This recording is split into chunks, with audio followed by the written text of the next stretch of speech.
శిక్షణ, చాస్టైజ్మెంట్ దేవుని బిడ్డలకు మాత్రం ఇస్తాడు. ఆ చాస్టైజ్మెంట్ గద్దింపును లోబడకుండా ఇష్టపడకపోతే వారి గురించి బైబిల్ రాస్తుంది దుర్బీజుడు, బాస్టర్డ్ అని రాస్తుంది బైబిల్లో. నువ్వు ఏదైనా తప్పు చేస్తే దేవుడు నేనేం చేస్తాడు? శిక్షణ, పనిష్మెంట్ కాదు అది, correction, chastisement. It is not curse.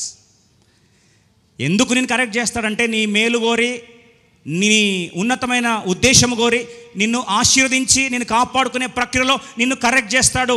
That is not punishment. Kristu Yesu నందు ఉన్న ఎడల ఏ శిక్షా విధి లేదు. No condemnation in Christ, no condemnation, but there is correction. So శ్రమల్లో దేవుడిని కొన్నిసార్లు కరెక్ట్ చేస్తాడు. నీ బాధ వచ్చేసరికి కాబట్టి నీకు గుర్తొస్తారే పలానా తప్పు చేస్తున్నాను కాబట్టి నాకు ఇలా వచ్చింది అని నువ్వు ఆ ఏరియాలో ఏమవుతావు? సరి చేసుకుంటావు, పశ్చాత్తపడతావు, బాగవుతావు, నిన్ను బాగు చేసుకుంటాడు దేవుడు. ఇది మొదటి ఉద్దేశం. That's called chastisement. Why suffering? Suffering has a purpose, suffering has a plan, suffering has a meaning. మొదటిది ఏంటండి?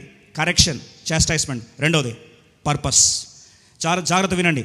మొదటిది చాస్టైజ్మెంట్. ఎందుకు దేవుడు నేను తీసుకెళ్తాడంటే ఆ శ్రమలు కూడా నేను తీసుకెళ్ళింది God is more concern about your character, not your comfort. పిల్లలు పాస్ అవ్వాలని ఆశపడిన వారు తల్లిదండ్రులు తోముతూ వాళ్ళని పిల్లల్ని తోమిస్తున్నప్పుడు వాళ్ళకి కంఫర్ట్ ఉంటుందా, కష్టం ఉంటుందా? వాళ్ళు ఏమనుకుంటారు తెలుసు మనసులో, మా అమ్మకి నా మీద ప్రేమే లేదు, కానీ ప్రేమ ఉంది కాబట్టే తోముతున్నది కదా, అవునా కదండి? So God is more concern about your character, not about your comfort. ఇది మొదటిది, chastisement. Because it Cs you as a son. ఎలా చూస్తాడు? కుమారులా చూస్తాడు. రెండో మాట జాగ్రత్త వినండి. రెండో మాట జాగ్రత్త. మన జీవితంలో శ్రమలు దేవుడు ఎందుకు ఇస్తాడంటే గాడ్ హ్యాస్ 4